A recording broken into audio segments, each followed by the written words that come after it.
Hi everyone, this is Andre, and in this video you'll watch my interview with Vera Richards from Akorbi. In this episode, we mainly talk about team management. Vera is the VP of Localization at Akorbi, and she will tell you how to manage teams in multiple locations and how to gain their trust. We also talked about motivation and how to balance the strengths and weaknesses of your team. Finally, Vera will share with you the rockstar system that Akorbi uses to keep their people engaged.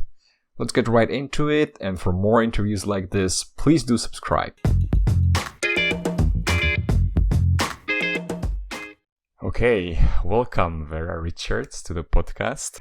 Hi. Thank you so much.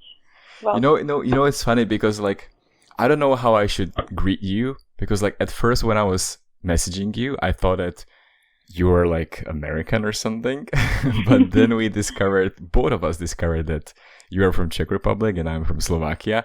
So in the back of my mind, I'm thinking I'm going to say Ahoj Vierka, because even your name on LinkedIn says just Vera, which makes it look a bit more international. It doesn't have the Czech hook right above E, right, but that's how it should be. Correct. Yeah, definitely.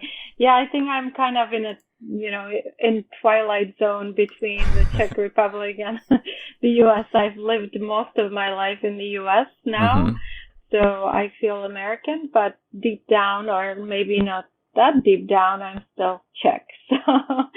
So yeah, I understand. And same with me, I didn't realize when you contacted me that you are Slovak. Yes. So when you started talking to me in Slovak, I was also a little shocked. Surprised, right? Surprised that we are basically neighbors, really. You are in Vancouver and then Seattle. Yeah, that's funny. So you are from Czech Republic, I'm from Slovakia, and we both crossed our paths in Moravia. Well, not physically, but we both work for Moravia. But before we get into that, maybe just briefly tell us how you got into US from Czech Republic. What was the reason? Yes, so actually my grandmother grew up in the United States. So she came to the United States in the 1906. As a child with her family and lived in Texas, and she stayed there until she was 17, and then she moved back to the Czech Republic with her father to sell the house, but she ended up meeting my grandpa and staying in the Czech Republic. So we always had a family in Texas, quite a large family in Texas, and my grandmother was really raising myself and my brother, and she spoke English to us, and we were quite immersed in even that culture because she was very much American, more so than Czech all her life. And so when I was growing up, I was also very much immersed in languages. I studied at UNESCO school, and English was my favorite language at that time, at any case.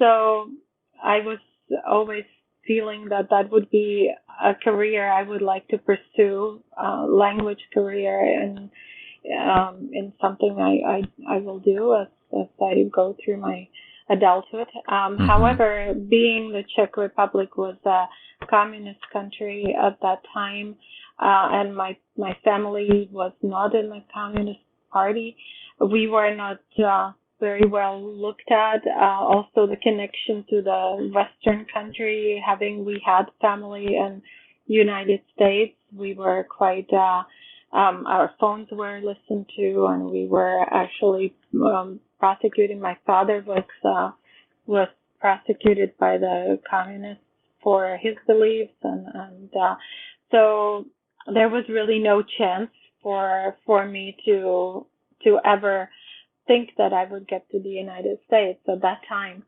However, I was also a runner. I was on the Czech national track and field team, and I qualified for the Olympics in Los Angeles in 1994. But at that time, the Czech Republic boycotted those Olympic Games. And as an individual, you still have an opportunity to participate, but the country will not let you leave if it's communist. Or at that time, that's how it was. So I kind of struck a deal with them that they will let me go and visit my family in Texas after the Olympic Games. So they agreed to that, and I was able to travel out of the Czech Republic then, and I stayed. I defected. So that's how I ended up in the United States. Did you travel with your parents, or was it just you? No, I traveled by myself. Oh, really? How old were you then? Yeah, I was 18. Oh, okay. So you left your parents in Czech Republic? Right. Yeah. Are they still there, or did they move? So, no, unfortunately, both of my parents passed away. My father was quite young, and my mom just died 2 years ago. So I don't have immediate family. My brother, unfortunately, as well, passed away when he was quite young, and so I have some nephews, and I have some cousins still living there. So you mentioned that you were studying at a UNESCO school, and languages were your favorite. So how did this opportunity open up for you when you moved to US? Yes, so I was studying UNESCO. The UNESCO, UNICEF in particular, had a big interest in the Eastern Bloc countries at that time. They sponsored these UNESCO schools, and what the mission was to open up the languages or to many more people, and publish materials in various languages. So in my elementary school, I took 5 languages, and then in high school an additional 2. So we had 7 languages, and we were translating various brochures and magazine articles. So they were using us as translators. At that point, it was very it was simple. It was not obviously no CAT tools at the time, right, or no glossaries and so on. Just making the material accessible. But I really enjoyed the languages throughout my life, and one interesting thing is when they were selecting children to be in these UNESCO-run schools, we were in grade 1 when they were screening children, and they basically had a number of various language sentences they wanted the students, or we were little kids, to repeat and to see if we can hear the different tone or the different pronunciation, if we were able to emulate that. So that was interesting how they were testing, and then they would select a couple children in each class to move into these UNESCO schools. So that I still remember that process. But this was all during communism, where these kind of schools even allowed? I'm surprised. Right. Yes, yeah, it was. So there were, I think, each district in the Czech Republic had a UNESCO school, or I don't know how many there were, but in the town where I grew up, in Uherské Hradiště, there was elementary, or the primary education grade 1 through 8, and then the high school, the gymnasium high school, was also UNESCO. Yeah. And after you moved to US, did you still want to pursue the language passion of yours? Yes, definitely. So I did do. So when I was in the Czech Republic, I did have 1 year of university there, the economic university. So that was the only one I was able to go into because of the communist regime, and we didn't have the participation in a communist country party from my parents. So I had a year of that, and then I landed in Texas. I went to college there just to. It was a community college in Fort Worth in Texas. And then from there, I started working as a flight attendant for American Airlines. I was based in Chicago and lived there for a couple of years, and then I moved to Seattle.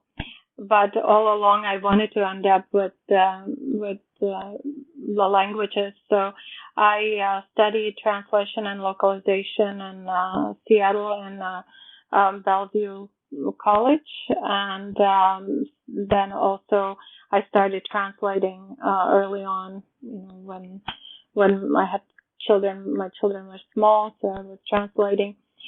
Through that, I started working for a company which would be culturally integrating people who came from different countries to Microsoft. So I worked for that company called Send and Mobility at that time. And so I had various students from all over the world for about 3 years. I did that, teaching them English as well as the cultural immersive program. So that was really interesting. I really enjoyed that work because a lot of the people were quite new. Well, they were very new to the country, and they wanted to know everything from how to organize their children's birthday party to prepare for a college career or to conduct a business meeting. It was very varied levels of English. Some came with absolutely zero English, where we had to start with flashcards and pointing to objects and just very slowly. And some came with quite sophisticated level of English, and they wanted more of a business English. And so that was a very great experience for me. I met a lot of interesting people. I'm still friends with many of them. So that was very good career. From there, I went to Microsoft to work on the spellers and word breakers for the Office suite. And I worked there for a year and a half. And then I applied at Moravia and started working there. So your job in Microsoft, was it already like localization? I didn't get it too much. Yeah. So it was linguistic testing for the Czech speller, word breaker, and thesaurus. What is word breaker? Word breaker is when you are typing in Word and you have to, go to a different line, you have to break the word. You have to divide the word. So the machine underneath does it automatically. It has to break at certain syllable, or it has to break, at the end of the sentence or on a comma and so on. So you teach the machine the rules, the grammar rules of the language to be able to break in the right place. That's an interesting experience, right? Because it's something completely different than just translating. It's more like a computational linguist, right? It is, yeah. It's based on that, definitely. So, but there are a lot of test cases you have to validate, and that's what that work entails, a lot of the validation. Also, when you are creating a lexicon for the spellers, for example, the machine, the software actually has an algorithm which creates forms of different words. So it creates superlatives by putting a prefix in, and you have to also validate that output because it tries to make superlatives out of numerals, for example, or things which make no sense, which is not necessarily a big problem in a speller because people are not going to use that word, so because they would not just think of that, making something the most 100, for example. So it could be contained in there, but we were trying to eliminate all these nonsensical words out of the lexicon through, different smoke test type of process. So yeah. So after that, you went to Moravia. I can only assume, are you talking about the Kirkland office? Yes. Did you work for that? Yeah. Started in the Kirkland office. Yeah. I think I already mentioned to you during our intro call that I was the first localization engineer to visit the office from Czech Republic, from the HQ of Moravia, when Hansi was setting up the office. Right. So I think you joined later after that. Yeah. Right. The very first person that we hired was actually also from Microsoft. It was Yuriko, and we hired her as a localization engineer, and I was there to pretty much train her for everything. Yeah. So I'm wondering, why did you want to move to the vendor side if you work from Microsoft? Yeah, so Microsoft, I really enjoyed the work there. Yet Microsoft, compared to a company like Moravia was at the time, it was a corporate environment. There were many levels of management, and you can be creative to a certain extent, but then you are also limited to some tasks which are repetitive, and the creative side is not at the level where I was not. There was not that much you can explore and be creative, and so for me, I enjoyed working with the English language, but I also wanted to explore the others and be involved with the localization of the others. And I had some amazing mentors throughout my career from Microsoft, and also just people I met along the way, and they all encouraged me to move to the vendor side, because that's where you can become more creative. You can also become more creative from the respect of working with more varied clients and with varied needs and services. So that, and also working for Moravia at the time, it was that type of a startup family feel, which I really enjoyed. Corporate environment could be quite, I guess, not for everyone, I would say. There is a lot of competition across the career, career ladder climbing type of environment, where when I started in Moravia, it was very much collaborative environment, which I really enjoyed, and I think that's what attracted me to that. I just wanted to add one thing, because when you said that you didn't have the creative space at Microsoft, from my experience, it's usually the other way, because most of my career I worked on the vendor side, and when I finally got to work on the client side, which was for Autodesk, I feel that that's where I had more creativity and more freedom to affect things, because you are the client. And usually the vendors have to listen to you. So when you're on the vendor side, even if you have many times good ideas, sometimes the client just doesn't listen or doesn't want to change. Yeah, and that's definitely, I guess it depends on the client. Sure. Yeah, and I can see that even for Microsoft, there are definitely teams where you can be creative and you can go and try to test some ideas. And where I was at the time, there was not that much room. There was pretty stringent processes, and being a tester, you have to be creative in your test cases and how you apply that your own kind of curiosity when you do the testing. So that was there, but it was only Czech language I was working with at the time, and it kind of ran its course basically, because we validated the lexicon. We basically finish the product for that year. Those releases at that time were every 3 years or so.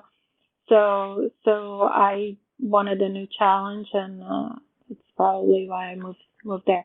But yeah, I agree with you that sometimes when we are in that vendor relationship with our clients, we just have to follow what their process is, and there's not that much room for questioning.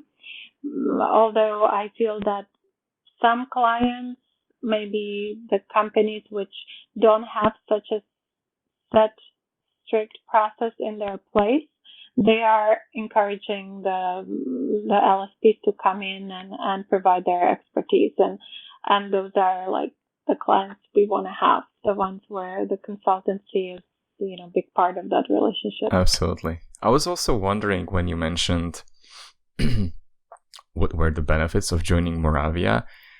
I was wondering if one of the things that played a role was actually the fact that it was a Czech-based company, so it kind of like played to your heart, like, okay, I'm absolutely. going to work. Yeah, absolutely. That's definitely what attracted me to Moravia. I originally wanted to translate for Moravia, so when I was translating, I applied at Moravia, and I never heard back. So I've always told them that when I worked there, I said nobody got back to me. I was so heartbroken.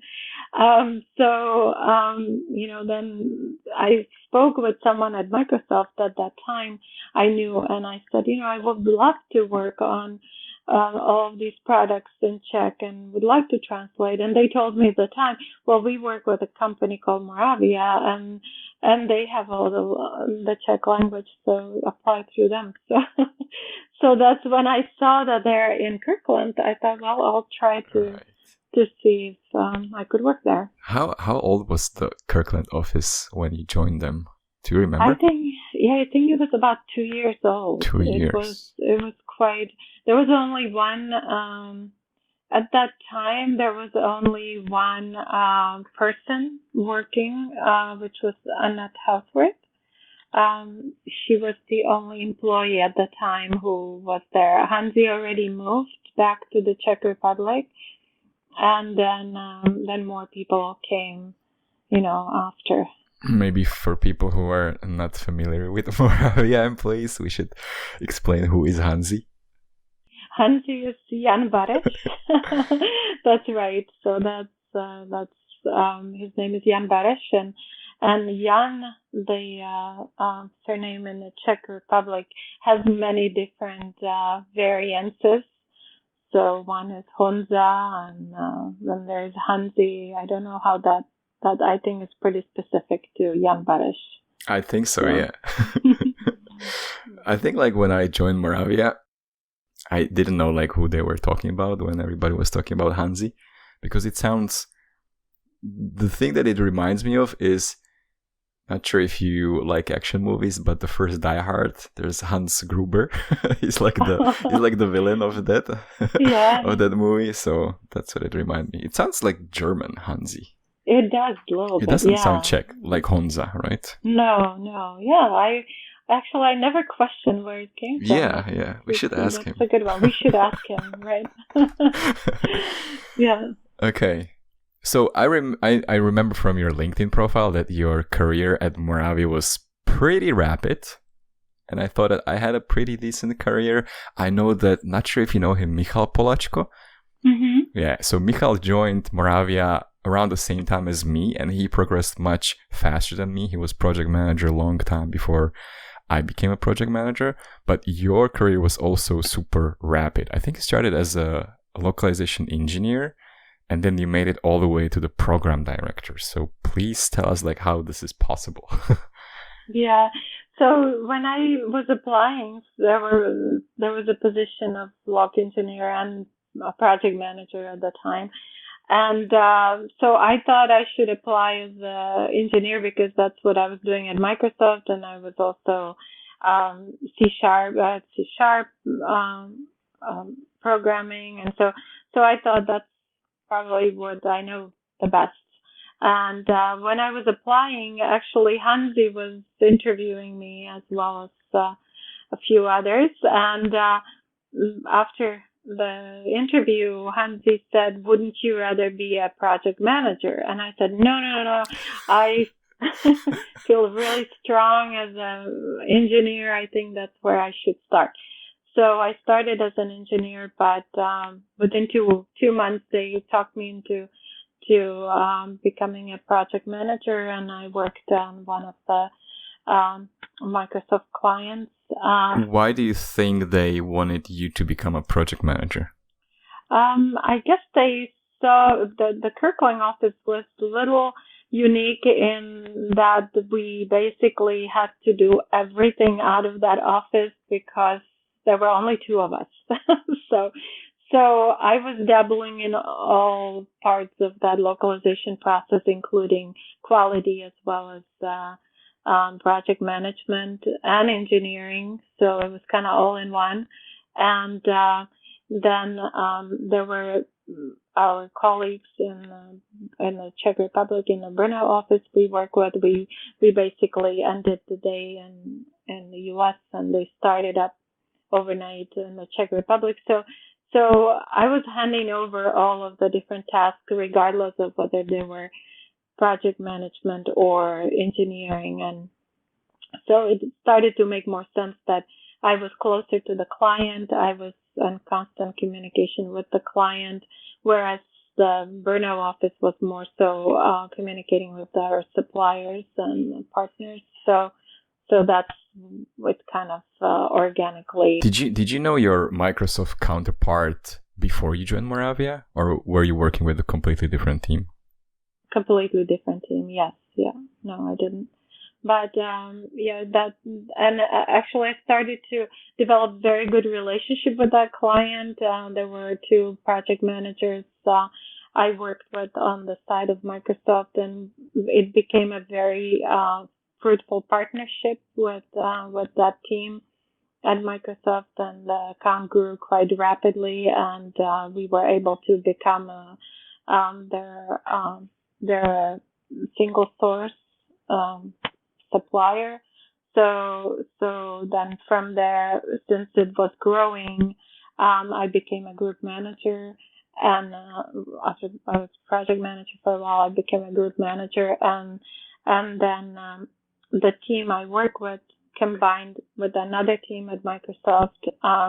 So that became a much larger account, and so that's when I moved to the program director role. Mm-hmm.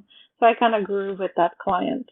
So as they evolved, my career evolved as well. Can we share what kind of product were you working on? So sure, I started with the Windows Phone. I can share that only because that product no longer exists. But it was, I think today it's been my favorite project because of the level of creativity we were allowed to come in, and the partnership which was developed between the client and the team at Moravia. So I think that's why that was such an amazing project to work on at the time. You mentioned that you were able to develop the relationships with the two project managers from the Microsoft side. I'm wondering, how did you do that? Was like the close proximity a huge advantage to you because you could just like meet in person, go for lunch, and build like a more personal relationship rather than just sending emails? So partially that, they were, one of them was responsible for the software, and the other one was responsible for the content side of things. So, yes, we had many meetings, many phone calls. We became quite close friends as well. But I think it was a level of trust, because they completely trusted the decisions, the recommendations coming from our team, and mutual respect of, they were very good at collaborating with the team, giving us good instructions. It was not your typical relationship with a client where you do what is prescribed. It was very much planning together. We planned the localization release schedule together. They would come in and we'd sit down, and they really took that consultancy very, very with an open mind, and I think that's what really led to that type of relationship. And so I would say it was the trust and the transparency, and just the integrity of that relationship. Did the Kirkland office grew as Yes, the team grew? Yes, it grew quite a bit. I think it over a year we grew about 50%. So if there were two of us, there were four. And then within the next couple of years, I think what I remember, when we were moving from Kirkland to Bellevue, there were 8 people at the time, 8 or 9, and then in Bellevue that office grew to about 13, and then from Bellevue that office moved to Seattle. Oh, so does it mean that the Kirkland office doesn't exist anymore? It does not exist anymore. You broke my heart. Yeah, I know. My next question is, we're starting to get into the team management, which will be the main theme of our conversation.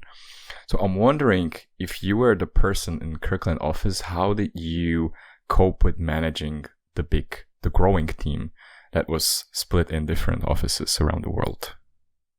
Okay, that's a good question. So that was something I really set out to set up in Moravia in a way that we are not overlapping as far as duplicating any kind of work and any kind of process, and making it seamless transition between the teams, so we can provide that follow the sun model. So not only working across the global time zones, but also you have to consider the cultural differences when you manage a global team. And I think that was one thing very early on when I started in Moravia and started working with the Czech office.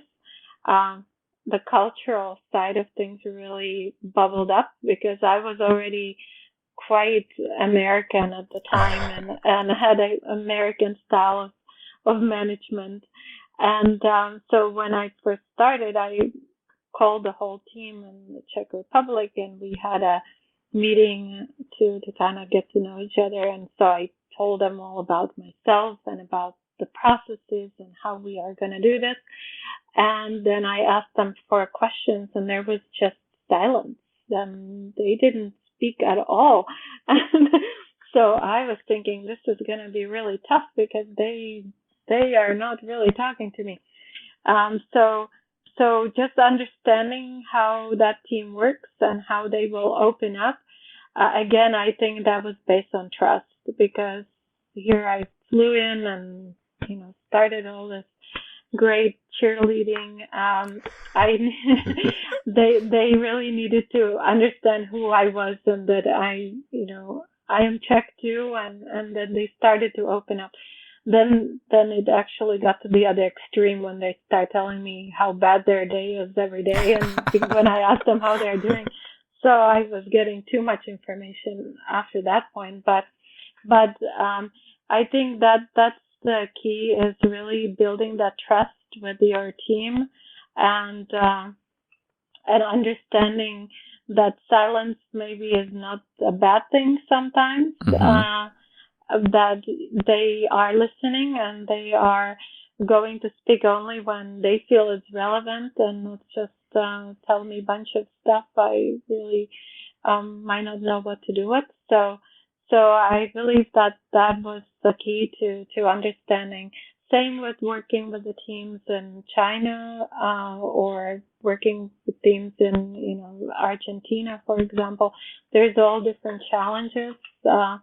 Not just, as I said, the culture plays a big role, because I did notice that, the teams in China were very agreeable to everything, but might not always follow through on what they said that can be done. So and that's also, sometimes cultural, because they are supposed to accept all the challenges, So, and on the other hand, the Czech team is, just has a lot of strong opinions on why not to do something.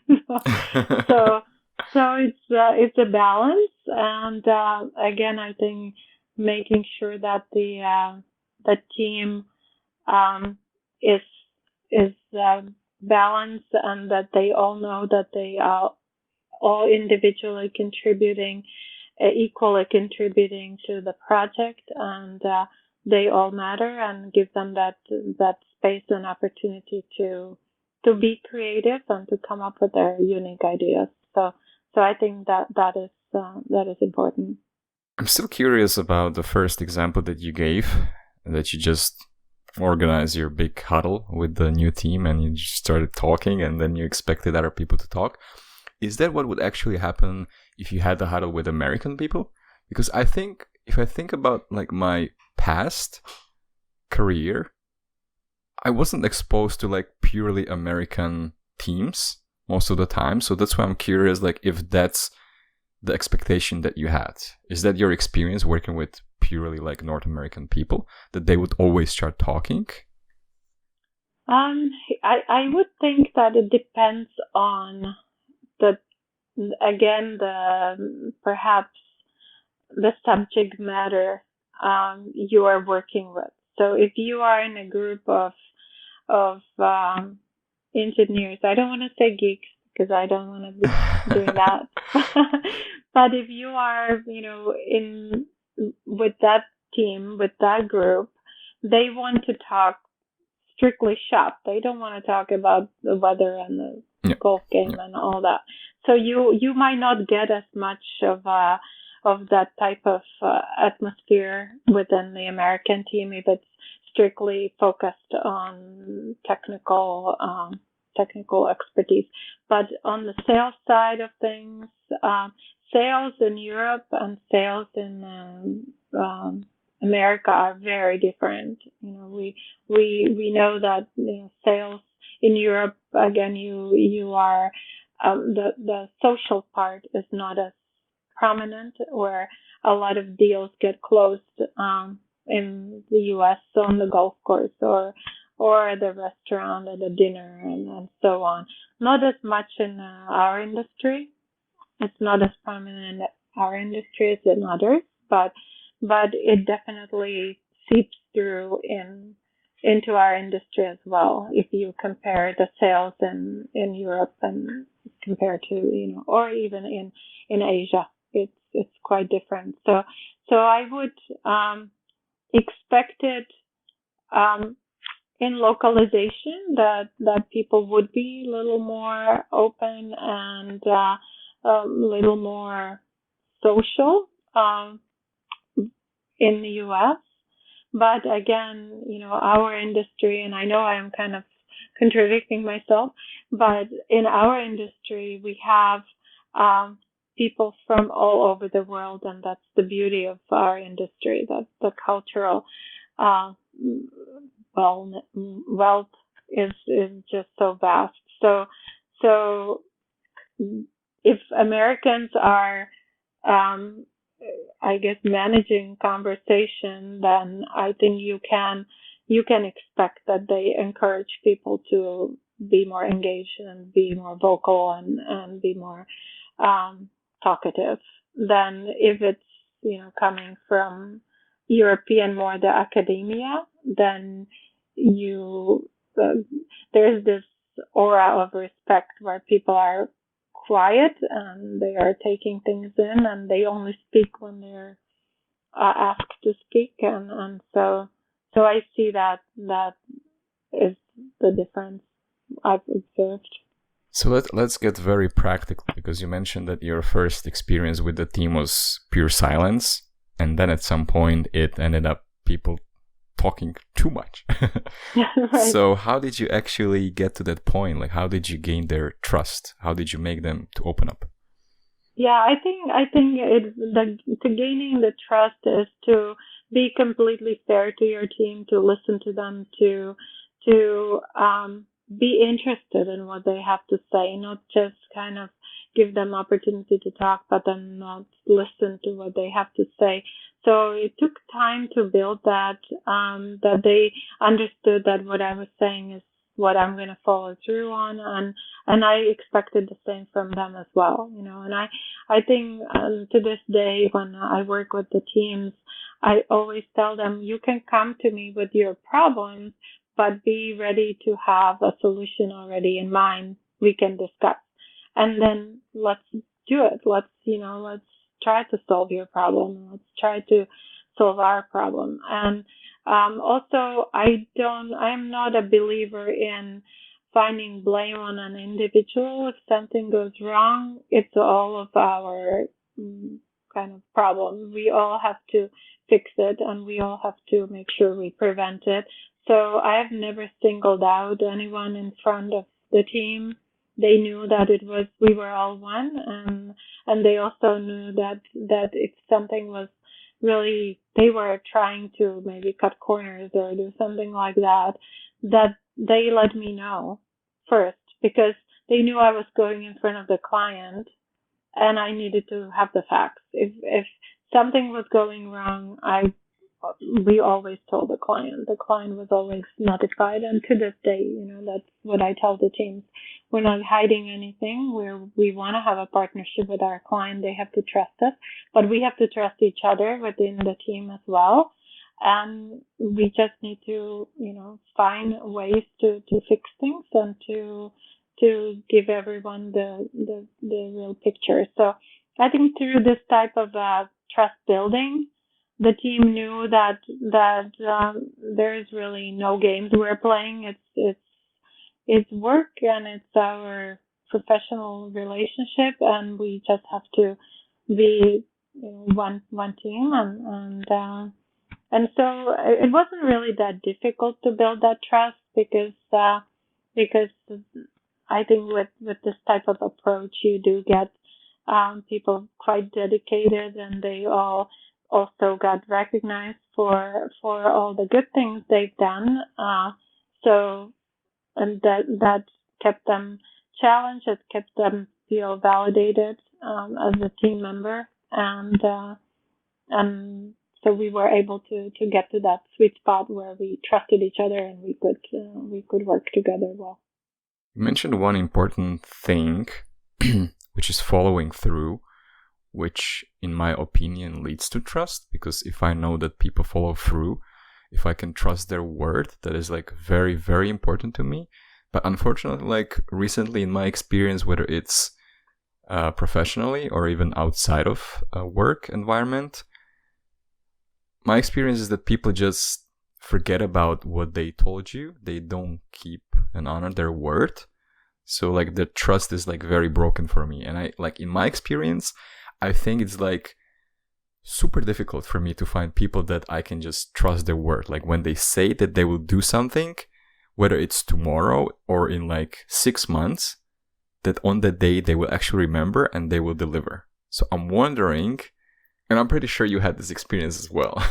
So I'm wondering how you teach people to be more disciplined and to deliver on their word. Yeah, so at work, I guess we have to rely on, we have to deliver. We have to deliver on time, and we have to deliver in the quality we set to be delivered. So there has to be checks regardless. I am not one to micromanage ever, but sometimes if we don't have that trust, or in the beginning when you're building that trust, you do have to check on the work which is being done to make sure that it's happening. So for that we have tools. We have we do that manually. We have we see the results, and we kind of make sure that happens. But yeah, certainly we have had cases, and I've had cases in my career when people were tasked with certain tasks and then they didn't deliver, and I had to remind them. I had to go back, and it goes down to ownership. I think that if people feel that they have ownership of something and they step up and they accept that ownership, that they are more likely to deliver than if they feel like they're delivering something to you and you are going to take it and use it. So I think partially it's a recognition and partially it's that feeling of ownership where you yourself want to stand behind what you are doing and what you are delivering. So I think that is a good tool to, if we want to call it a tool, to use to get people to step up to own. And that has been, something I've observed that in teams when you task them and assign them and recognize them, that they are more likely to keep working in that manner. I'm not sure if Moravia still had this strategy when you were there, but I know when I was there, they started implementing management by objectives. So people kind of knew their goals and they were incentivized to deliver on those goals, which kind of like ties into the ownership because they knew that they own this thing and if they deliver, they maybe get a bonus. So I'm wondering, what do you think about this approach? Yeah, definitely. It's, motivation by monetary motivation is a motivation, but in my opinion, that is not really what motivates people. I've seen it in my current role as well as in Moravia. It's great to have, but once you get that reward, then that's kind of done. And for people who are, I think most people are not motivated by money, but rather the recognition. So if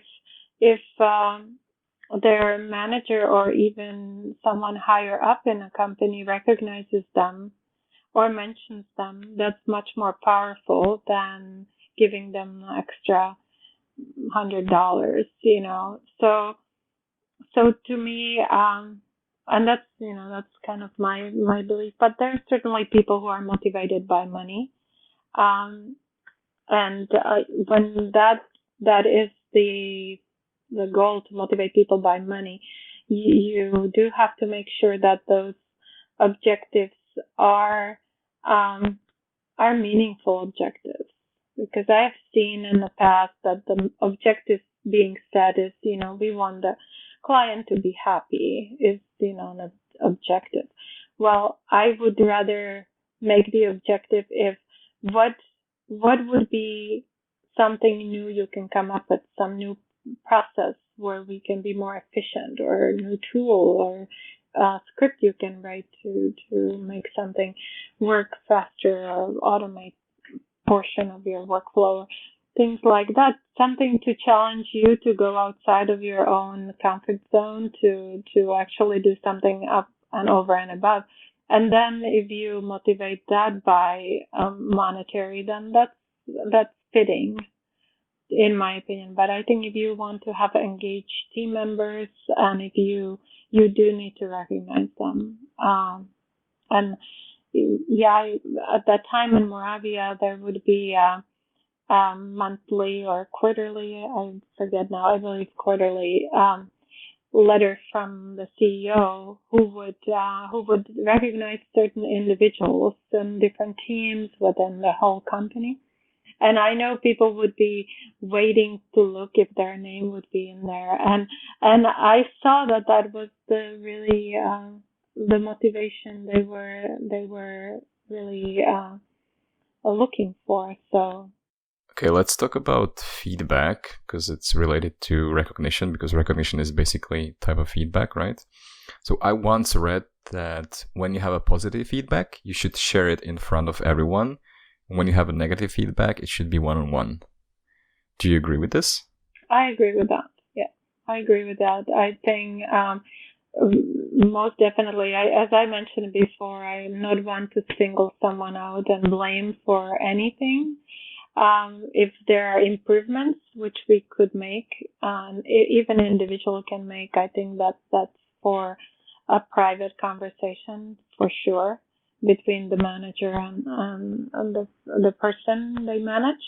So most definitely. I mean, I don't know if you remember or you are younger than me, but when I was going to school, in the Czech Republic, when we were getting grades for test or even final grades, the teacher would very publicly in front of the whole class say, "Oh my goodness, you got a fail, and you are a terrible student, and you need to, get that improved." Or, "Oh, look at you again, an A, you are just such a great student."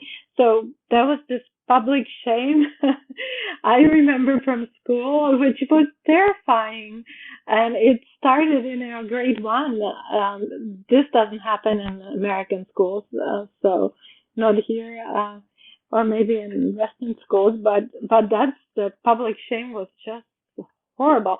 And once a person was pegged in as a troublemaker, forever a troublemaker. So that has a big impact on people's psyche. Now they probably have a successful business, right? I think it's usually the troublemakers that become entrepreneurs, right. Not the straight A students. Right. Okay, giving feedback. I'm wondering how you deliver negative feedback to people. How do you structure it? How do you think about it? Like if somebody messes up. Right. So I guess that's the toughest part. Well, the toughest part, of our job is when we have to let people go. I think that's the toughest thing, and you don't want to. That's what I consider a failure when we have to let someone go. It's my failure too, and so delivering negative feedback. It depends, if it is someone doing intentionally something wrong, we just need to talk about it and bring it up and understand what happened and why. If that person is doing something maliciously, I think I don't have much patience for that. If it's malicious and intentional, I just go straight to the point and show the facts. I always like to have the data ready if that's the case.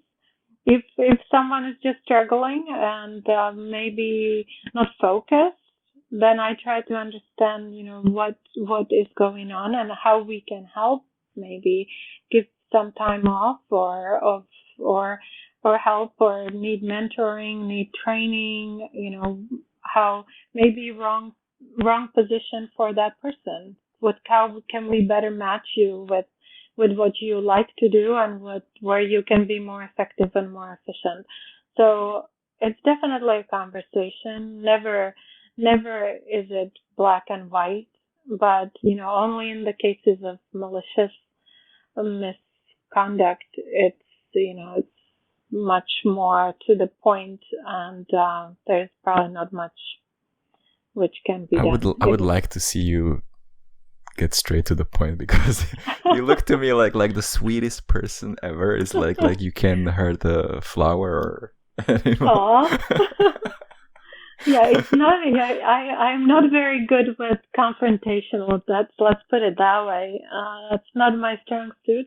But I have had to have those kind of conversations before, and I still don't. I am not. Yeah, of course, I'm not really. Don't get angry and crazy, but rather look at the facts. And I've had to let go of several people, and sometimes it surprises me, because in the end they are like they totally agree, and that's when I know. That's when I know. Thank you finally. They thank me like I liberated them in the end. So I have not parted with people on bad terms. I maybe few times in my career, but if it does come to it, it's usually the person is really not in the right place, and they feel it themselves, that either it's over their head, or they would much rather be, doing something completely different, and they agree. So I tend to give a lot of chances.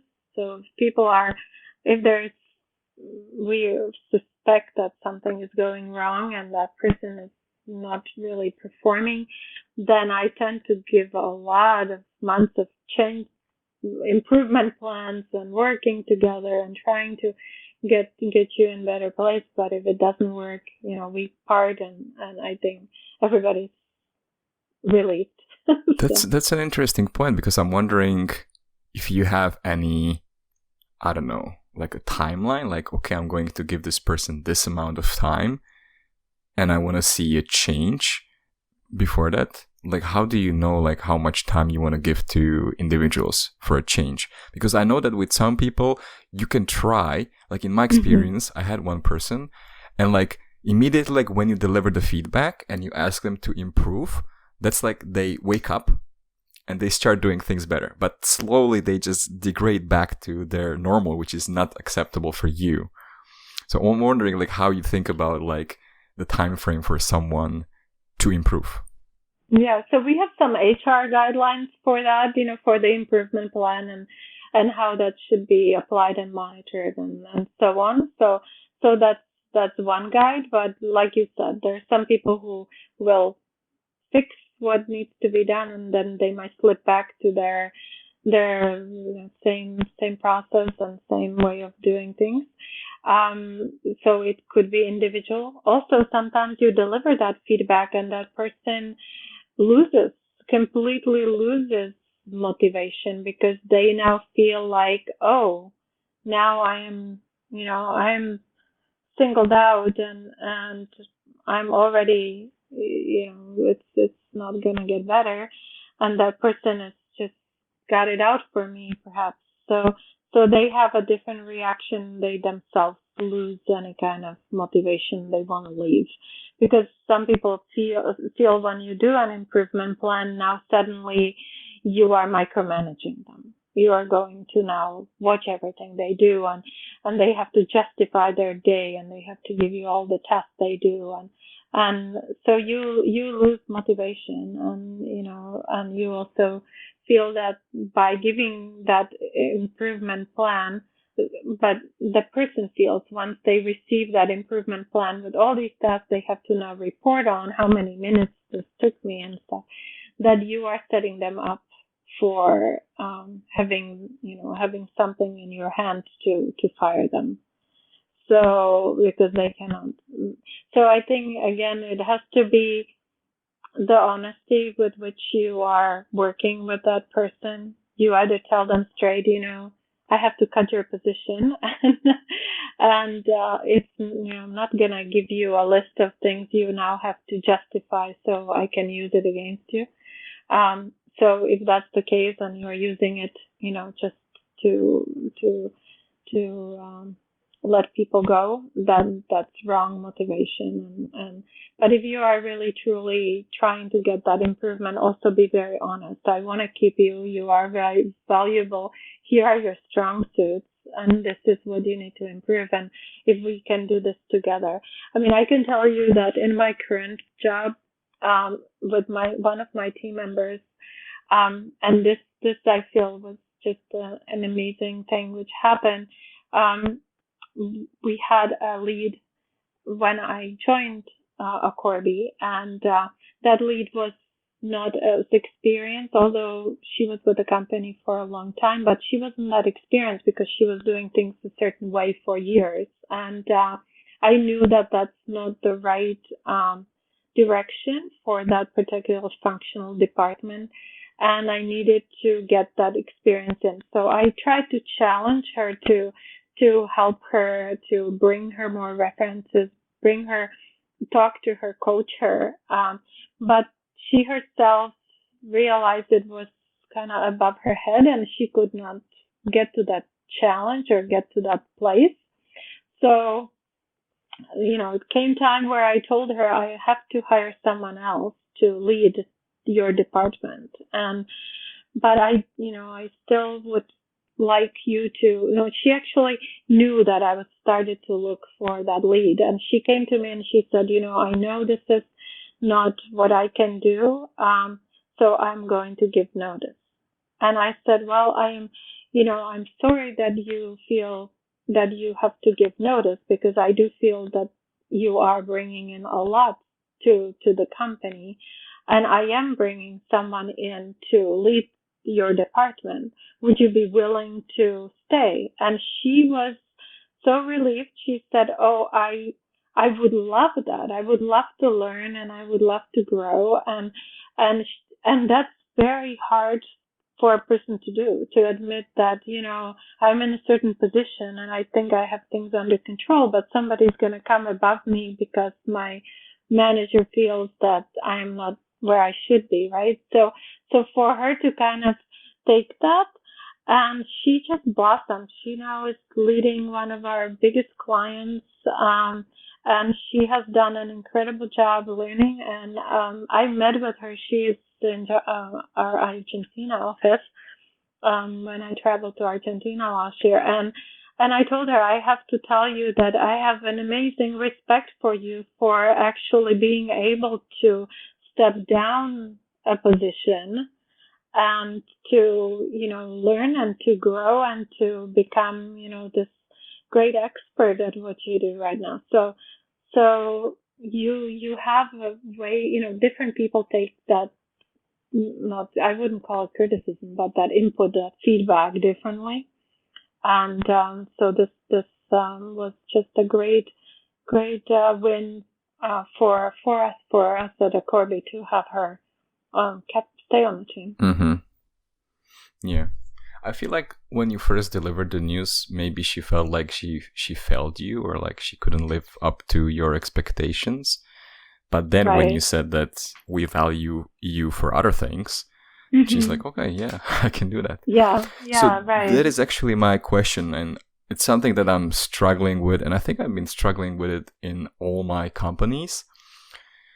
And I want to talk about strengths and weaknesses, because what I feel from pretty much all the companies that I worked with before is that most of the managers, they try to focus on your weaknesses rather than doubling down on your strengths and focusing on that part. So I'm wondering how you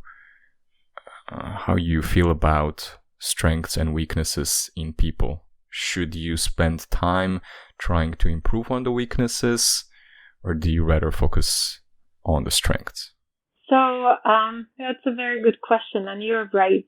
People tend to get focused on the negative, and I think that's one thing I try to think of every day, of the positives rather than the negatives.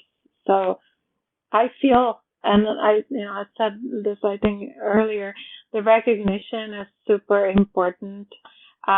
We at Akorbi have a rockstar system where we recognize people across the whole company within our teams. It's peer, it's not peer, it's kind of 360.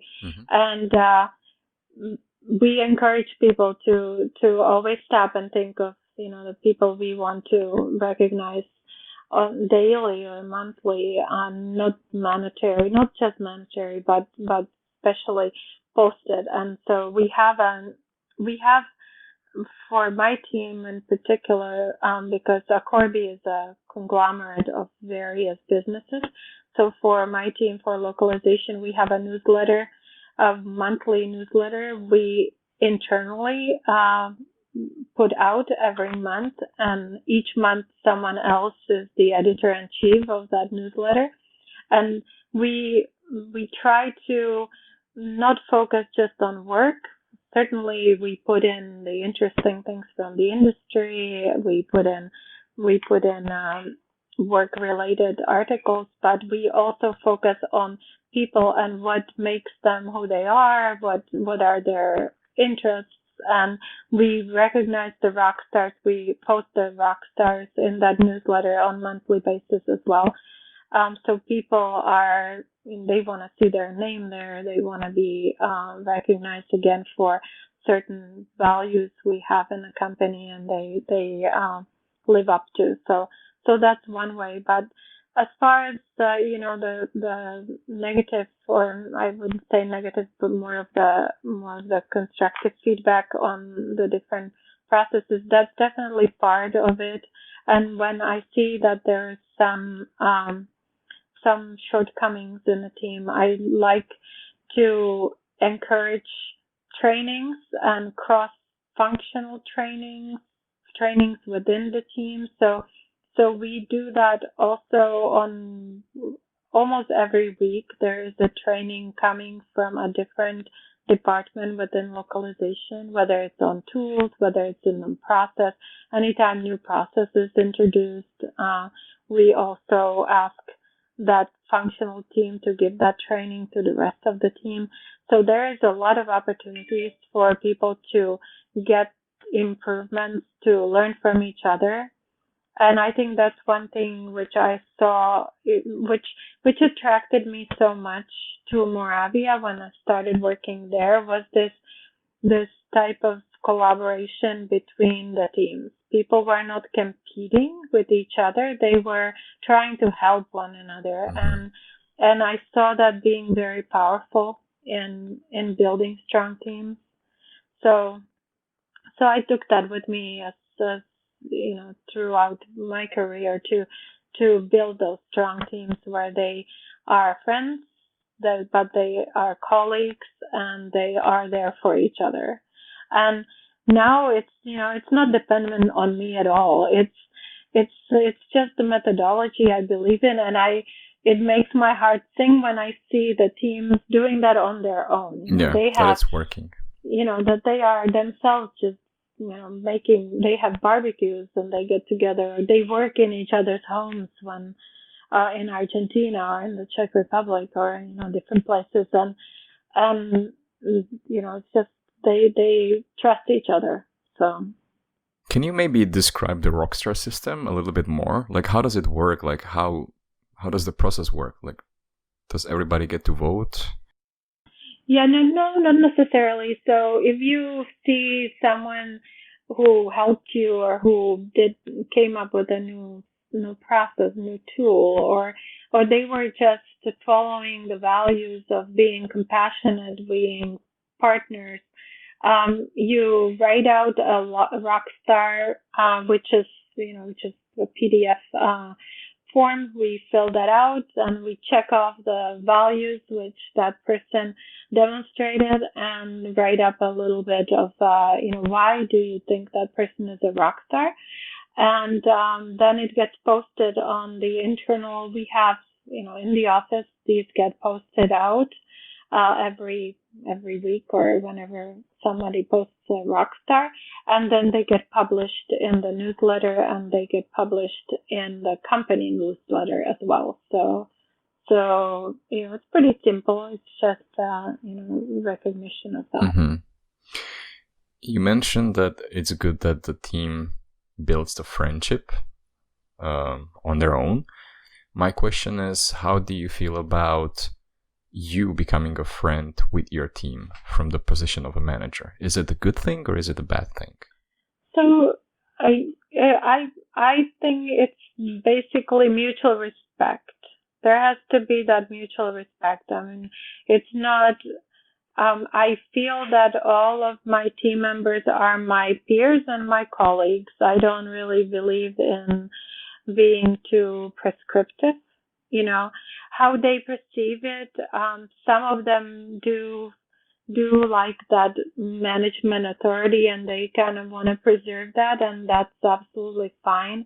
And I don't need to know, and I don't need to be a friend in the sense where I need to know everything which happens around the office. Quite the opposite. I really don't like to be part of the company gossip or gossip at all. I find that being more toxic for the environment, because sooner or later someone will fall out of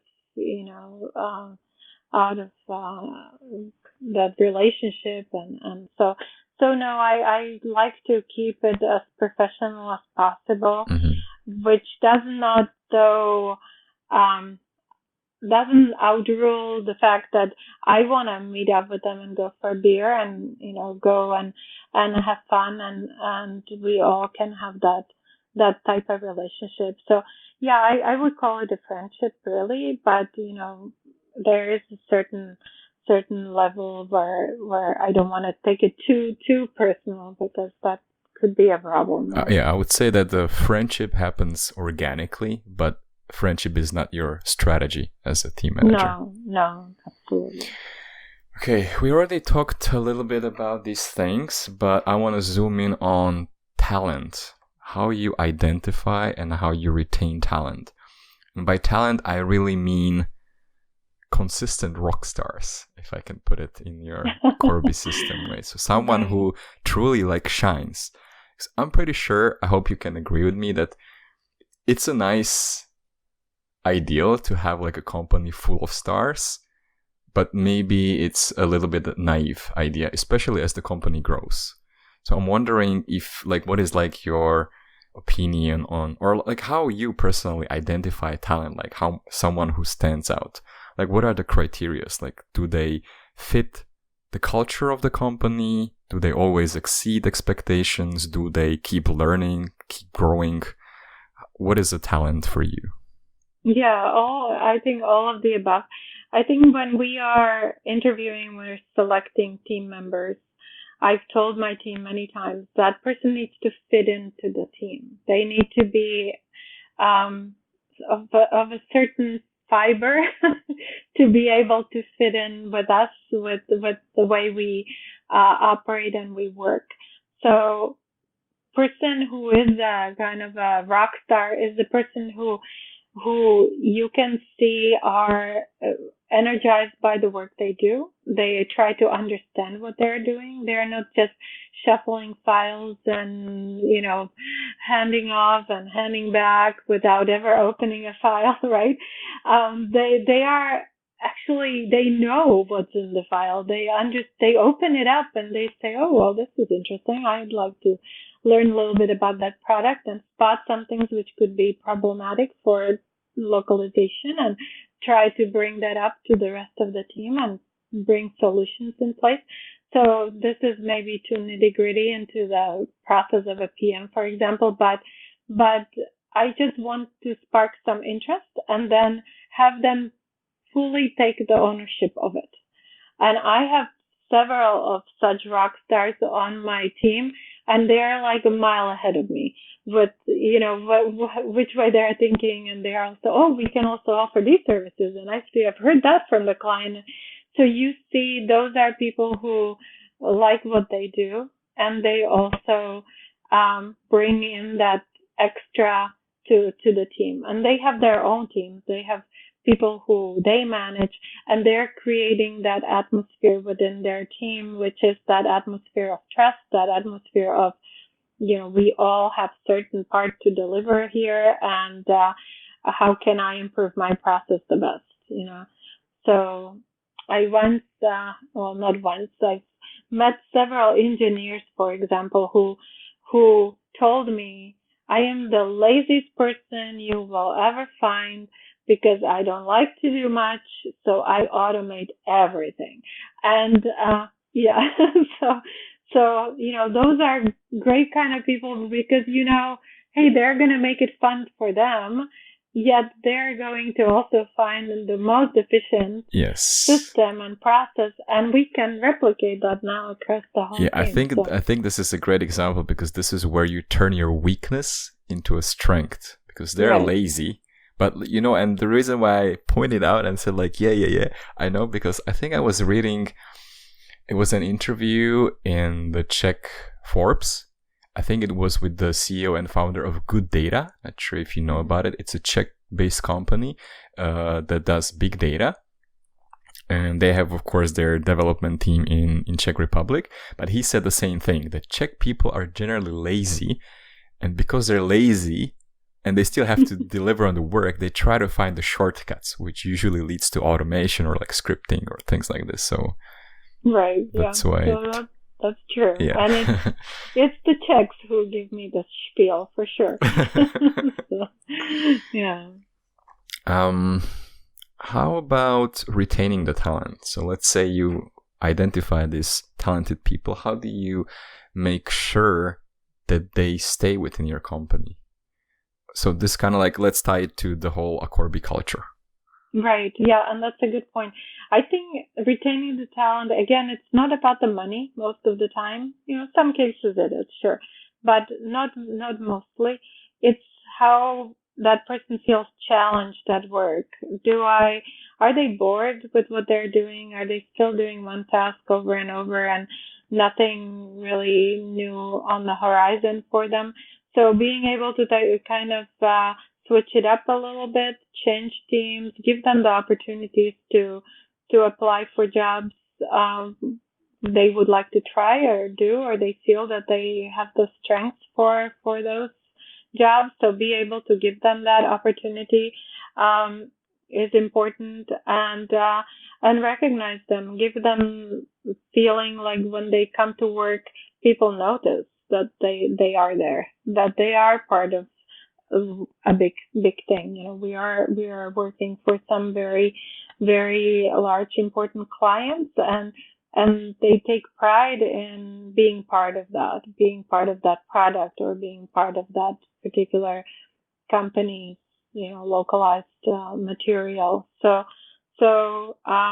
that is definitely something we have to consciously do. Sometimes you forget about all these parts, but it is a conscious process to recognize people and to challenge them enough, and always provide trainings, keep them current on what's new in our industry, and let them attend conferences, or oftentimes, and I keep encouraging my team to listen in on the gala webinars, for example. Those are they're not very long, and they're quite frequent.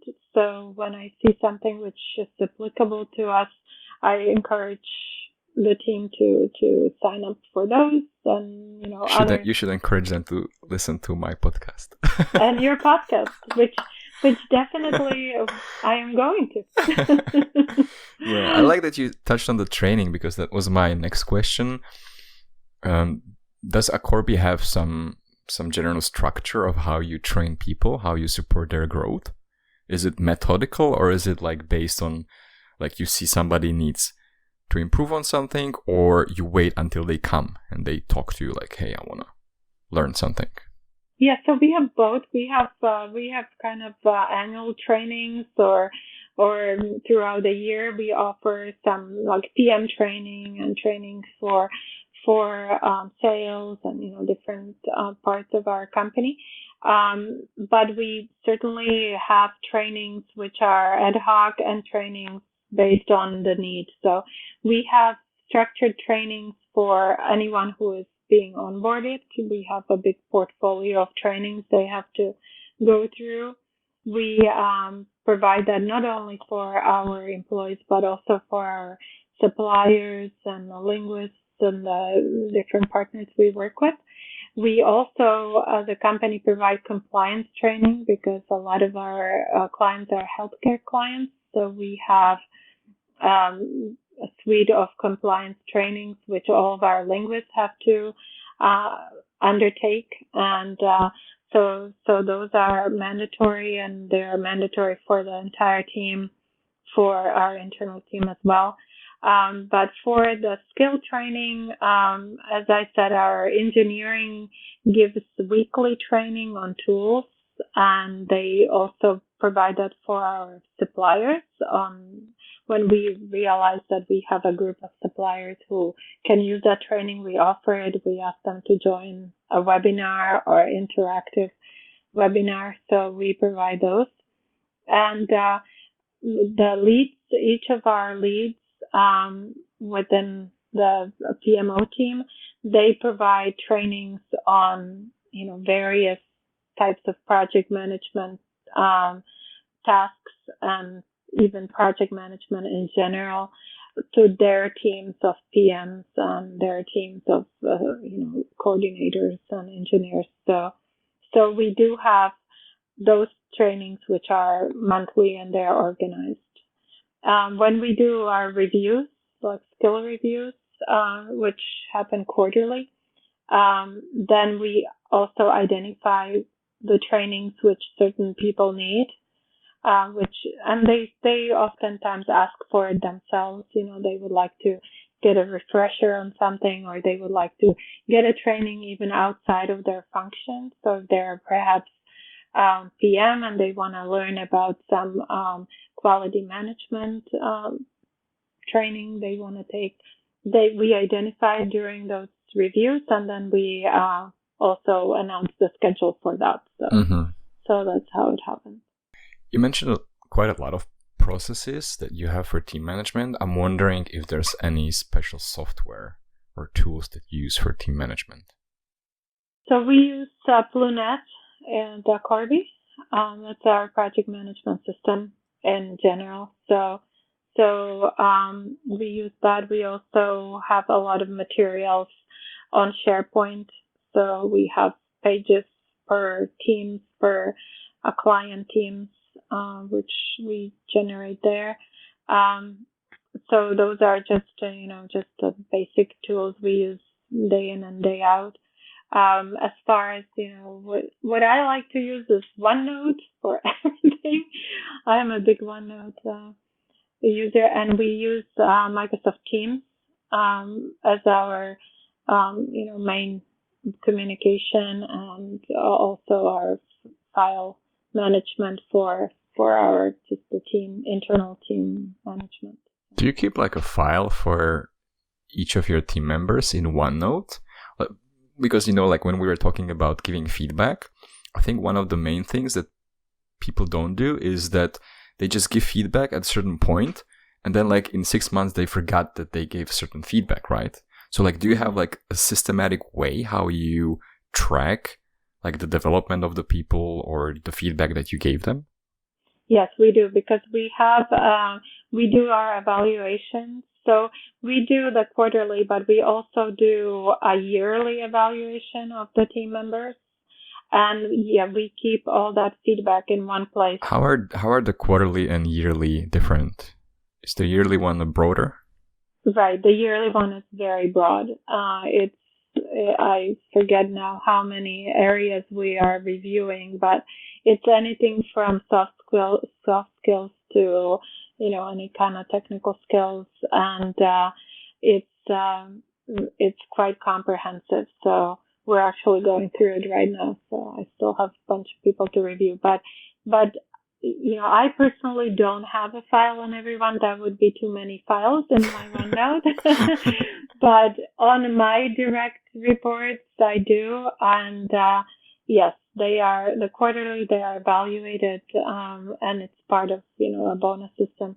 But on the yearly, it is quite comprehensive, and it's not tied to anything having to do with their salary.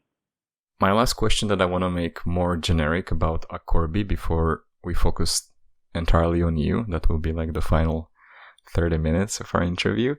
We already touched on certain things. Is there anything else that you want to highlight about the Akorbi culture? Maybe if you want to compare it with Moravia's culture, or maybe if you want to compare it, like what would you change as the Akorbi culture? Because like in my experience, it's usually that people on the top, they usually say, okay, these are our values, this is our culture. But many times, especially as the company gets bigger, every manager within the company interprets it differently. They kind of like add their own sauce, right? So it changes.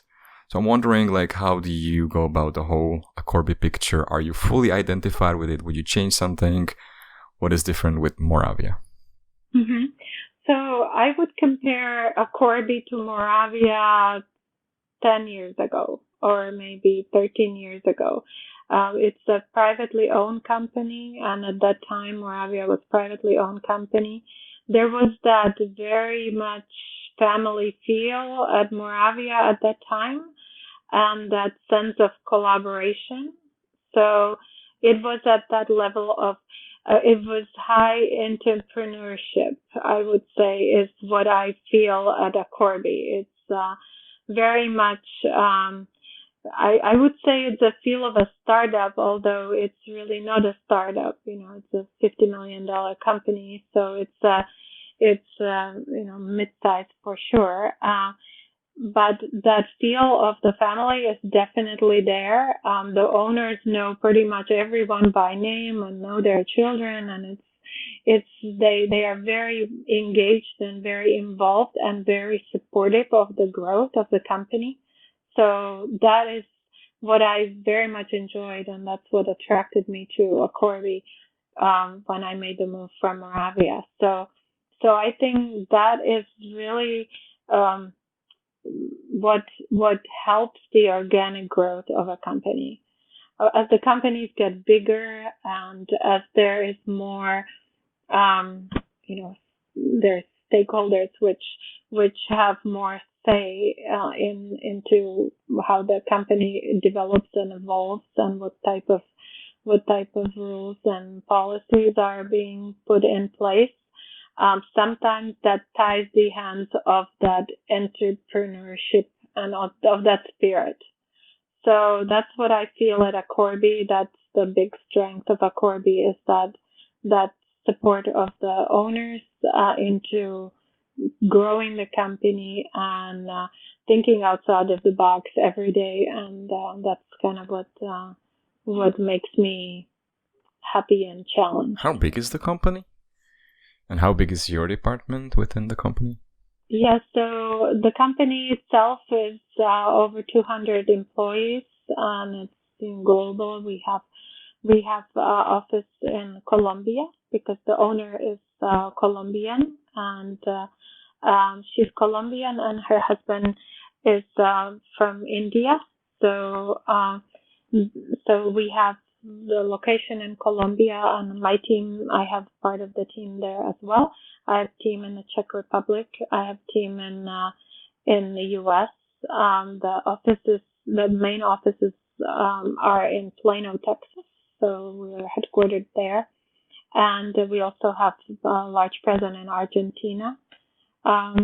So we're quite spread out. We also have some offices in Africa, so in Cape Verde, and we also have the Dominican Republic office. So we were very spread out, and most of us are remote. Even on the executive team, we're all remote, with the exception of few who are in Plano, Texas. And the company itself, as I mentioned earlier, is consists of staffing, BPO, which is call centers. We also have interpretation and translation department. So it's is interpretation separate from your division? Yes, it is. Mm-hmm. And how big is your team? So that's translation and localization, right? Right. So we have around 80 team members who are internal. Yeah. Did Akorbi have the Czech office before you, or did you decide on that? Yeah, I decided on that. No, we didn't have a presence there at that time. Where exactly is it? Is it in Brno or Prague? It's in Brno. Yeah, mm-hmm. It's in Brno. It's not an office. We have team members there. So it's more on the freelance basis. Are the employees ex-Moravia? Some are. No, not all. Okay. So, let's focus on you entirely. We were talking about learning and supporting the growth of the team. I'm wondering how you personally learn new things. Yes, so I am an avid reader, I can say. So I read anything and everything, which I can find daily on localization and on. So I try to self-educate in that area quite a bit, attending conferences, attending different webinars. So that also is important. Being part of organizations like Women in Localization, being part of Gala, and just having conversations with my peers learning from learning from my team members, just learning from the new talent and what's out there. So nothing, I would say nothing organized as far as, attending a university courses or anything like that at the moment, but going to trainings and whenever they're offered, whether it's through the company or whether it's online, but reading a lot, I'd say. I enjoy multilingual magazine, for example, and others where I can learn. Not sure if you know, but my first 20 episodes were just about me going over hashtag localization on social media. So I was checking Twitter and LinkedIn and picking up the interesting posts that people publish and giving insight on that. And I think there were a lot of good insights that you can find on social media. Mm-hmm. So just a tip for you. That's good. Yeah, that's good. That's true. That's how I search on LinkedIn too. For articles, there are some really good articles. So yeah, definitely. We talked about strengths and weaknesses. You also mentioned one of your weaknesses, that you're too nice. Well, I don't know. So I'm wondering, what other weaknesses do you think your team would say that you have? Maybe, let's see what they could say. That's a good question. I haven't asked them Doesn't that. it actually come up in the 360 reviews in your company? Don't your direct reports or your team members actually give a feedback about you, hopefully anonymously? Yeah, right. Yeah, so at Akorbi we did not do the 360 yet with the entire team. I've been part of that at Moravia for the 360s few times, and I think that it did come up that I do not like conflict. I really don't do well, not do well. I shy away from it. So it is a weakness because you do have to confront those things, whether you like it or not. And I think it's a skill which I'm working on to get right. Because yeah, it's not always rosy gardens, and you do have to be able to be able to respond without getting yourself emotionally involved, And I would say, in the past, if I could do some self-reflection, criticism was really hard to take when it came from a client or when it came from a peer, even if it was maybe a misunderstanding and it was a criticism. So it was hard to take. I'm getting much better with that. You know what? I figured that's fine. Not everybody's gonna like what I have to say or how I do things. So just being at peace with that is a step forward, I would say. So I'd say in the professional life. How did you actually progress in that area, accepting feedback? It's also something that I've been struggling with, as I usually got always immediately pissed off when somebody said something bad to me, but I think I'm getting better at it as well. But I'm just wondering how you got better at it. Is it just the time? Is it just you grow up as a person, or you just distance yourself from it, or is it that the people give you the feedback in a better way? No, it's not people giving it in a better way. Yeah, I think it's the time. I think it's with age, you kind of become confident in your own skin and who you are, and you figured, well, if you don't like me, then that's okay. You don't have to like me. Maybe I'm not gonna like you either. So, I think accepting that we are all different. People certainly have different way of living and different way of processing things and information. So giving them that right to be different. They don't all have to be like me and like what I have to say. So I think that's where I think I grew up a little bit. And even with my kids, I felt when my kids were growing up, if they did something wrong or something I wouldn't agree with, I felt it was a reflection of me. And you can a little bit say that about your team too, like if they're doing things, then I will give, it's like I feel embarrassed and I try to, somehow fix it. Be able to give them the right to be different and to do things differently. I think that's part of, kind of realizing and maturing in the role of a mother and the role of a manager too, is it's okay that they are doing things differently.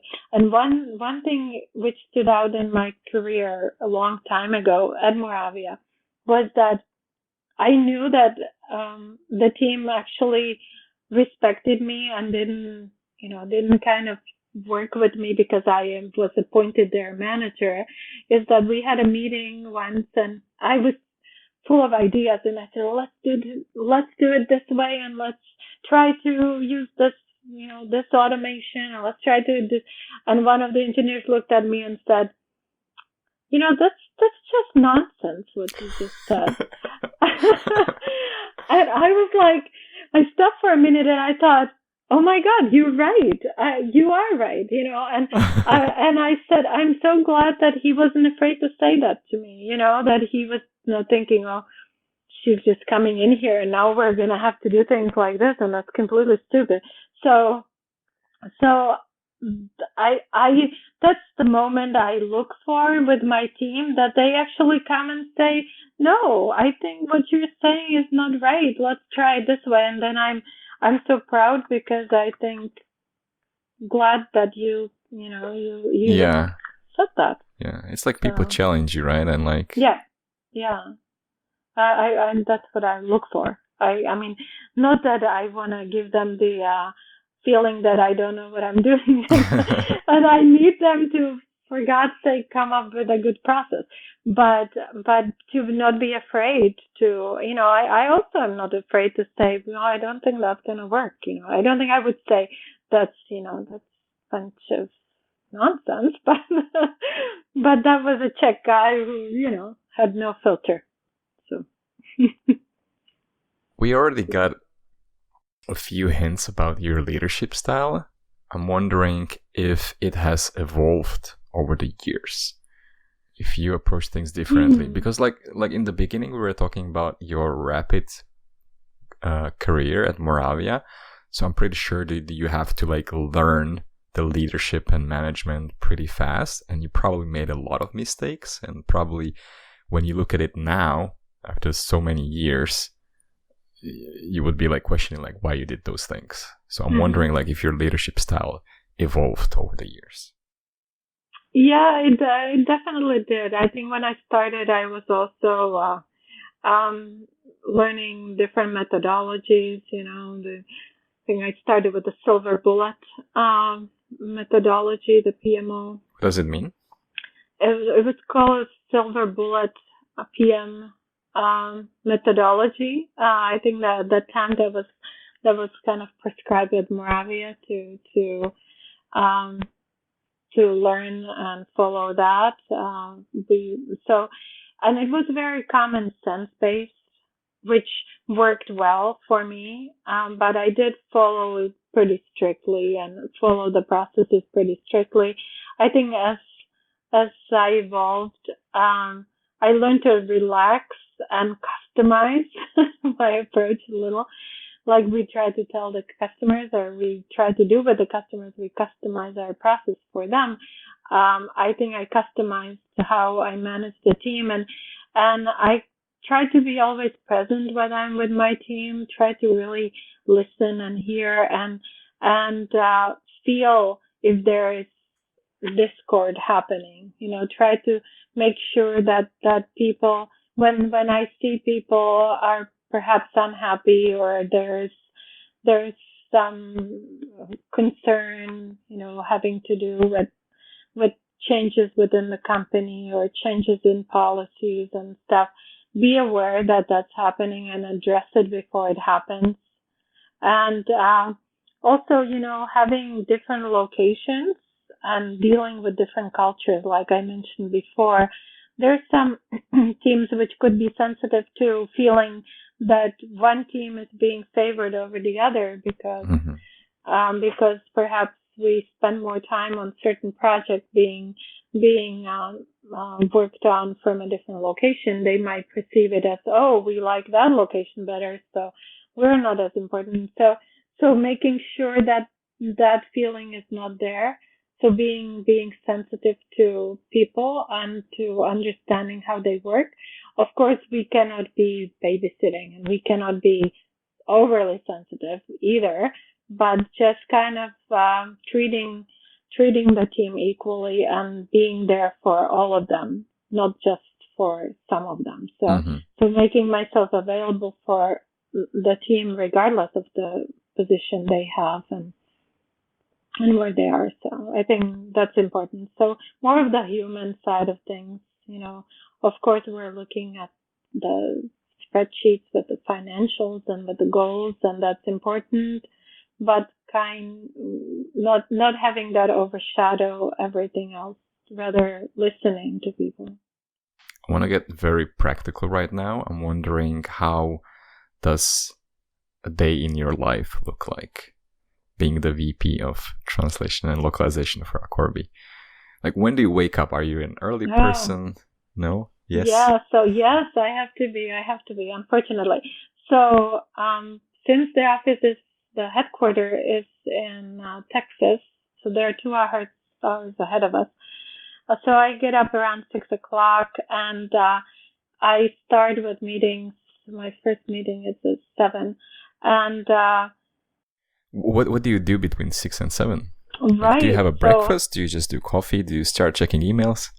Yeah, so usually I set my alarm at 6, but I don't get out of bed until 6:30.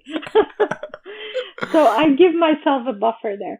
And then I have a choice, because most of my days I start and I don't get a break. So because I work from home, I make a decision if I'm going to take a shower at 6:30 or if I'm going to have to try to fit it in between the meetings somewhere down the road. So I have to make that choice. And then I definitely have to start with coffee if you want me functional and ready to absorb something. So I do that, and then I jump into the meetings, and my morning, usually till about noon, is nonstop meetings. We have a production meeting every day, so with the team, and it's the functional leads team. We meet up every day to kind of go over red flags and things like that. And from then on, I also meet with my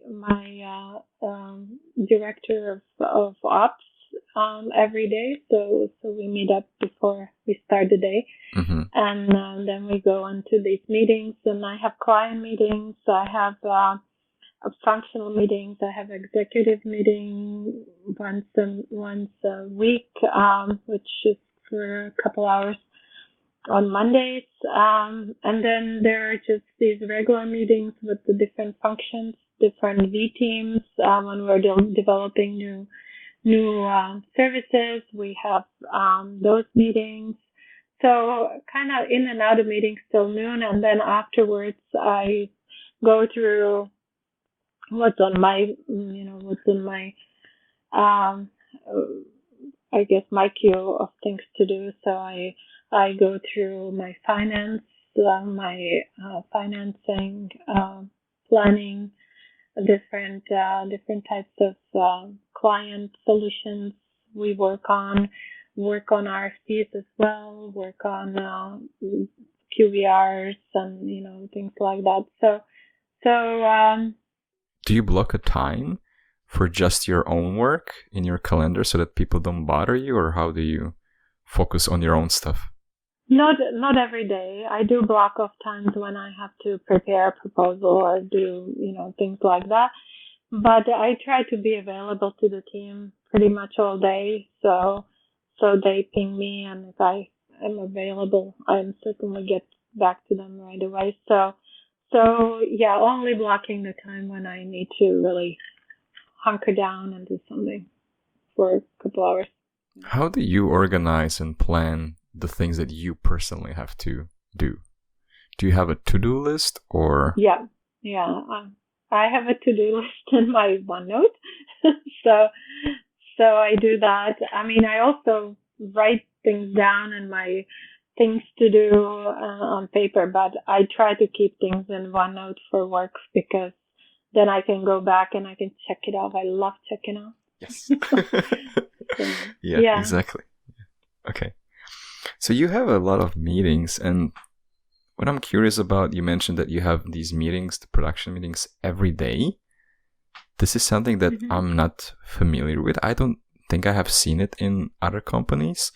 Mm-hmm. It's kind of like, to me, the best comparison would probably stand-up meetings that development teams have, so that every day they're kind of like sync. Is that the purpose of that? Do you think like these meetings need to happen every day? I think they're very helpful because we certainly have good mechanism assigning tasks like between the functional teams. Like if someone from PMO needs some engineering or they need some quality management intervention outside of the regular tasks, then they have a mechanism for that. We use Jira, for example, for task assignment, and then we follow up on tickets and stuff like that. But these production meetings in the morning are and they're not long, they're 20 minutes. Sometimes we're done in 15 minutes, and we kind of go over red flags from the different large client teams. So if there's something burning, something which we need to do right away, then that's what is brought up on these meetings.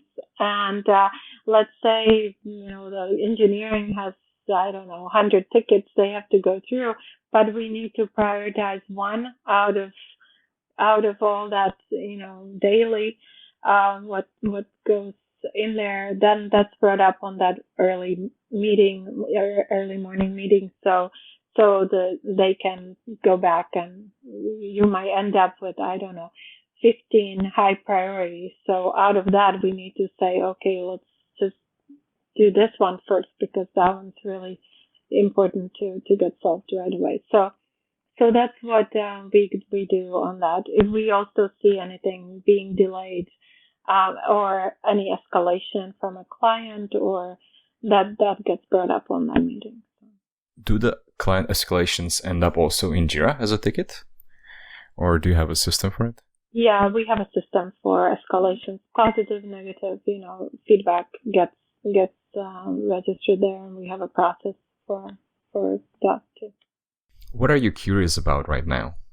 What am I curious about? So you've had these kind of meetings with other VPs and directors and so on. What other companies, how the management of the companies differs? Do you see that being done differently? Not the tooling or not the process of localization, but just the methodology of how the company culture is very different from company to company, or do you feel it's very similar for localization?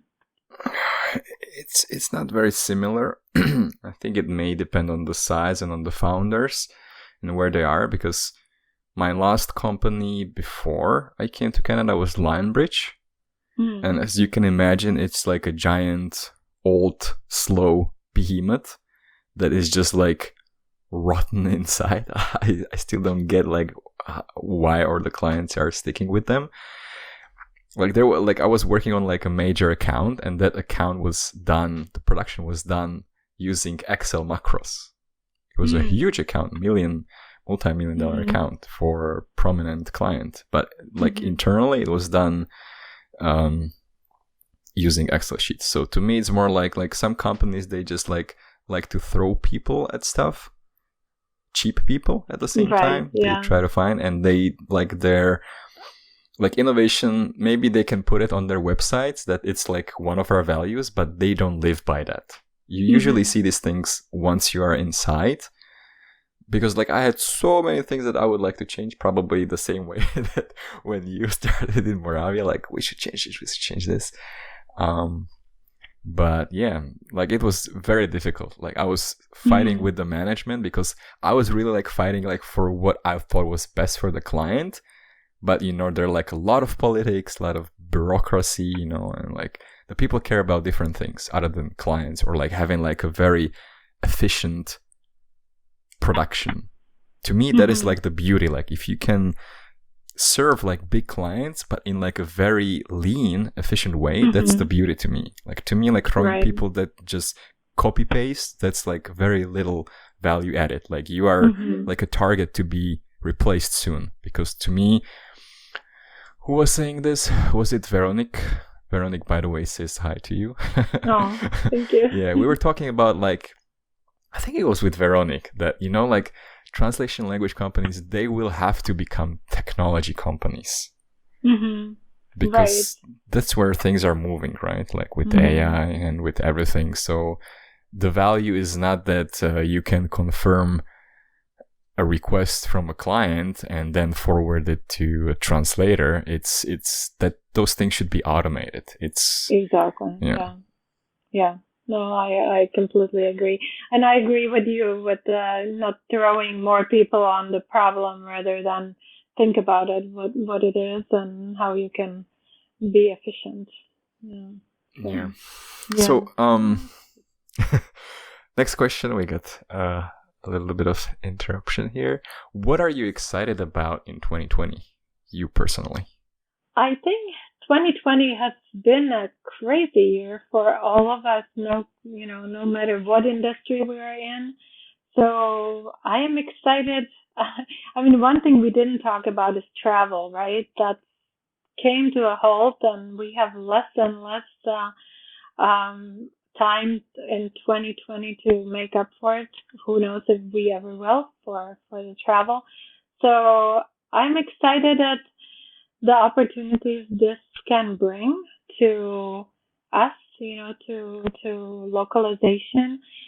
Sometimes out of adversity comes something beautiful. So that's what I'm excited to see. And just today I was talking to our CEO actually about, I received a email yesterday from TripAdvisor saying, would you be interested in virtual travel, right? And I took a double take, like, what? This sounds like out of, one of those sci-fi movies. And basically what they're doing is they're creating these packages where you can learn to cook Greek and you can learn a Greek dance and history of Greece, right? And I was thinking, what a great way to reinvent yourself, right? You're trying to, you cannot send people to Greece, but you're going to try to do bring the Greece to them. Right. So I'm looking forward to something like that coming out of localization. We certainly have not been impacted negatively as maybe some other companies which are, because we've already, we've been working from home in this industry for forever. So we've practiced for this day for a long time now.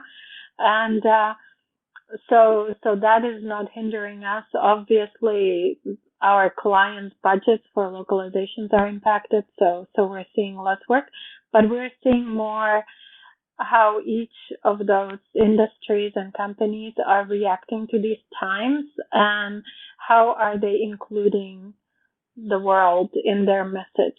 So we are pulled into that. Sometimes we have to be very agile with that communication, but we also have to think of those cultures they're targeting and that not all of them are reacting the same way people in America are, and that needs to be customized for those cultures and for those clients. So I think that's one, and also making best use of our video conferencing to keep in touch and stay in touch and not let this year to be a scratch year where we would just say, 2020 never happened and we just jump over it. see how we can stay relevant and keep improving and keep integrating AI into more processes, like you just mentioned, because that is big and it's going to be big.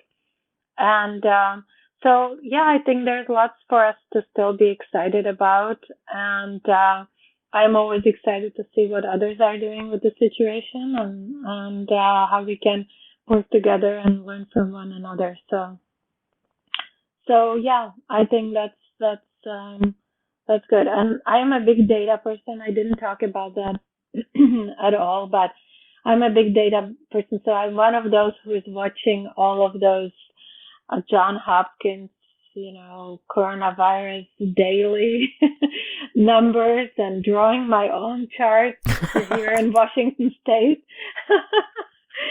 So I think data will continue to be big for localization in general, not just for this time for me where I'm tracking my crazy numbers, making my predictions.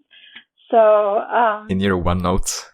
In my OneNote, yeah, in my Excel spreadsheet. But yeah, definitely, I think we should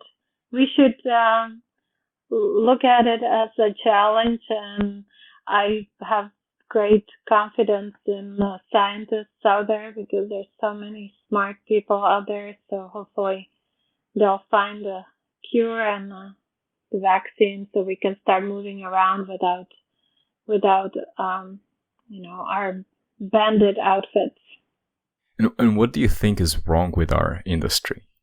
I guess a lack of standardization in in the source documentation we all have to tackle, and so I think but it's given, because each client has a different product they need to localize. So I think finding more common ground would be beneficial for us all, to get to more standardization down the road, I'd say. Are there any absurd or stupid things that you do that would be perceived by others as stupid? I don't know if it's stupid, but I have the real problem with when I find a typo anywhere, like I don't mean within what we do in translation and work, but if I find a typo in a book, which does happen, and I don't know how it can happen, but it happens, I just stop. Like I come to that typo and then I stop and then I read it again and then I read it again and then I'm stuck at that point and I cannot move forward. So yeah, it's really weird. I've noticed that at work a long time ago, that when I was kind of reviewing something from somebody in Czech and I saw a typo, I just froze and I was thinking, how could it be? What can we do? It's already published. Nobody is going to move forward from that point on. So I think that's just something stupid I'm still to this day fighting with. And to the point where I'm reading a book and it's a good book and there's a typo and I stop and then I have to put the book back and then I open it up the next day and I start reading from that point, not noticing that typo, and then something happens in my mind and I go back a couple pages and I find it and it's like, it's there. It's still there, right? It's still there. This is crazy. So did you ever try to contact a publisher and tell them that, hey, you guys have a typo here, you should maybe do something about it? No, I don't think to that extent. I thought you were going to ask me if I've ever tried to go to counseling for that.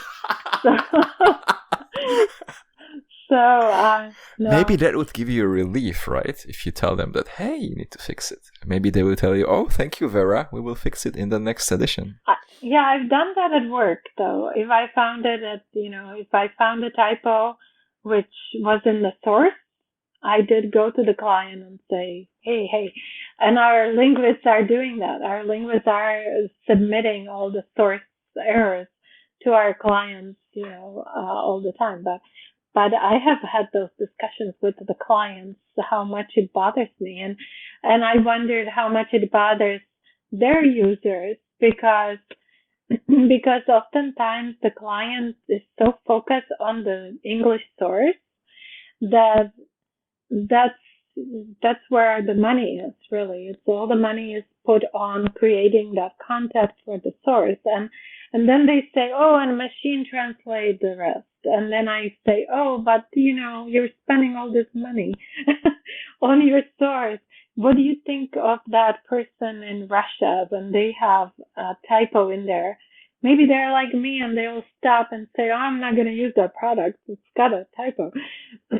So I've had those discussions with the client about that and about the need for quality. Do you use Grammarly? Grammarly? I just started using it recently. Yeah. I do. I have all sorts of even obscure websites I check to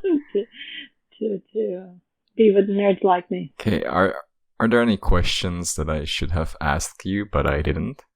Well, I don't know. I take it more as we had a really nice chat about localization and management of teams, and you've been very kind to listen to my my opinions.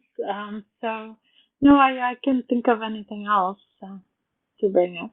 Okay, what will be your final parting words? If there's like one thing that you wanna drill into the minds of all the people working in localization, what would it be? What would it be? I think have fun with bridging the gaps. I think it brings us all closer. And if you enjoy this job as much as I do, then you must. Oh, my voice is going. You must. I guess see what's really fun about learning about each other's culture and how much the language is part of who we are. What makes a different culture a different culture? It comes actually from the language, or maybe it's the other way around. The culture impacted the words and how they evolved. So have fun with it and try to understand each other from that culture perspective through the language you're processing every day. So maybe that's what I'd like to say at the end. All right, awesome. Thank you very much for the interview, Verka. Yeah, thank you. And we'll be in touch. Bye bye. Sounds good. Bye bye. Take care.